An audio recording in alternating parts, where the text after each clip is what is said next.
Hi everyone, my name is Gautami. In this talk, I'm going to discuss our papers on investigating data replication in diffusion models. This is joint work with my wonderful colleagues from University of Maryland and NYU. Over the course of last year, we have studied this problem extensively and have put out two preprints. In first one, we investigate whether diffusion models copy, and in the second one, we try to understand why it happens and how to mitigate it. On high level, these are a few of the questions or things we discussed in these two papers, like searching for the right tools and datasets to understand and find replication, and evaluating replication in diffusion models in the closed setting as well as the real world setting, and then try to understand why they copy, and we also propose few mitigation recommendations. So since this workshop is addressed at non-technical audience as well, I will try to keep the technical details to the minimum. First, we looked at small-scale diffusion models, and we found that they are indeed capable of verbatim copying the training data if the training data is small enough. However, once the dataset size grew to 30,000 points, we did not see any copying. And one important detail is these are all unconditional models. And then at this point, we wondered if we will even find any copying in large-scale diffusion models like stable diffusion. And to our surprise, we found many generations which are copied from training data in Stable Diffusion 1.4 model. Sometimes the model generates images by assembling foreground or background objects that it has memorized. Sometimes the system demonstrates reconstructive memory, where recalled objects are semantically similar to their source objects, although not pixel-wise identical.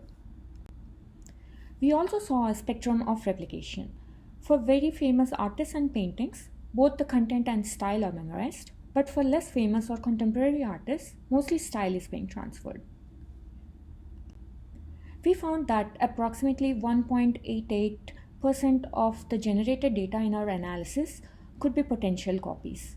We caution the audience to take this number with a pinch of salt, since the search has happened over a subset of the training data and the generations are created with training data captions.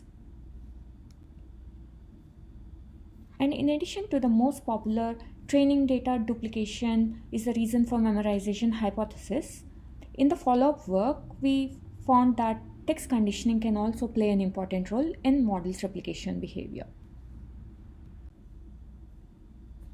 In the first paper, we used training data captions to investigate the memorization. However, that is not a realistic assumption. So in our second paper, we also looked at real human prompts and use them for generating images. Even with these prompts, we found some generations to be copied from the training data. So we trained multiple small-scale diffusion models to study various factors. First, we actually verified that training data duplication can indeed lead to higher amounts of copying in inference. And next, we also investigated the specificity of the captions in the training data. We found that more specific the caption, more likely the model is going to memorize that image. And finally, we looked at these two factors together. We found that even if a certain image is repeated a lot of times in training data, as long as it appears with a different caption every time, the model is less likely to memorize that image. We believe that this is mostly what is going on with large-scale models like Stable Diffusion. Based on the learnings from the previous analysis, we have proposed a few test time and train time mitigation strategies, and please check out our paper to understand more about it.